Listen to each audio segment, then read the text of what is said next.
ពុកម៉ែបងប្អូនជាទីគោរពស្របពេលភាពតានតឹងរវាងកម្ពុជានិងថៃកំពុងតែកើនឡើងកម្ដៅខ្លាំង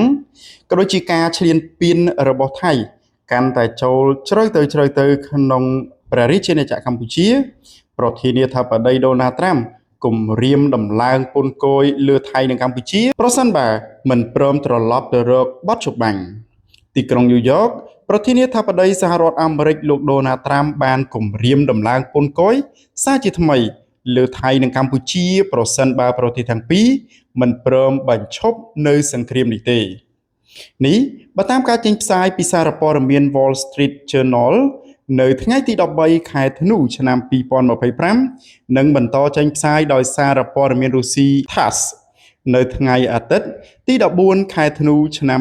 2025នេះសេចក្តីរាយការណ៍បែបនេះដោយផ្អែកលើបទសម្ភាសន៍ពិសេសរបស់លោកដូណាល់ត្រាំជាមួយនឹងអ្នកកាសែតអាមេរិក Wall Street Journal កាលពីថ្ងៃសុក្រសប្តាហ៍មុនលោកត្រាំបានគូសបញ្ជាក់យ៉ាងដូចនេះថាខ្ញុំទើបតែបានគម្រាមរំឡើងពន្ធគយកាលពីជាង10នាទីមុន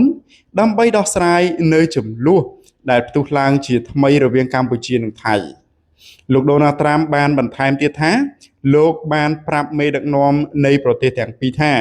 ប្រសិនបើពួកគេធ្វើសង្គ្រាមនឹងគ្នា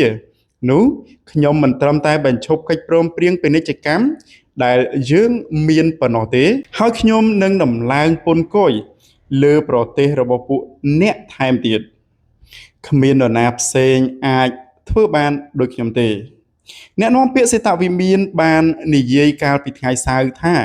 លោកប្រធានាធិបតីសហរដ្ឋអាមេរិកដូណាល់ត្រាំសង្ឃឹមថាគ្រប់ភាគីទាំងអស់នឹងគោរពអនុវត្តទៅតាមការបដិញ្ញាចិត្តរបស់ខ្លួនចំពោះបទជបាញ់ជាមួយនឹងការព្រមានថាលោកនឹងរកមុខអ្នកទទួលខុសត្រូវប្រសិនបើចាំបាច់ដើម្បីបញ្ឈប់ការកាប់សម្លាប់គ្នានិងធានាឲ្យបាននូវសន្តិភាពយូរអង្វែងនោះសូមជម្រាបផងដែរថាលោកដូណាល់ត្រាំកាលពីថ្ងៃសុក្រសប្តាហ៍មុនបានប្រកាសថារូបលោកបើកកិច្ចសន្ទនាតាមទូរស័ព្ទជាមួយនាយករដ្ឋមន្ត្រីកម្ពុជាសម្ដេចបវរធិបតីហ៊ុនម៉ាណែតនិងនាយករដ្ឋមន្ត្រីថៃលោកអនុទីនហើយបានអះអាងថាមេដឹកនាំទាំងពីរបានយល់ព្រមបញ្ឈប់ការប្រយុទ្ធគ្នានាយករដ្ឋមន្ត្រីម៉ាឡេស៊ីលោកអាន់វ៉ាអ៊ីប្រាហ៊ីមកាលពីថ្ងៃសៅរ៍ក៏បានជំរុញឲ្យកម្ពុជានិងថៃទទួលយកនៅបទឈប់បាញ់មួយនៅម៉ោង10យប់កាលពីថ្ងៃសៅរ៍ផងដែរសម្ដេចបវរធិបតីបានបង្ហាញនូវការស្វាគមន៍ក៏ដូចជាការអំពាវនាវរបស់លោកអាន់វ៉ាអ៊ីប្រាហ៊ីម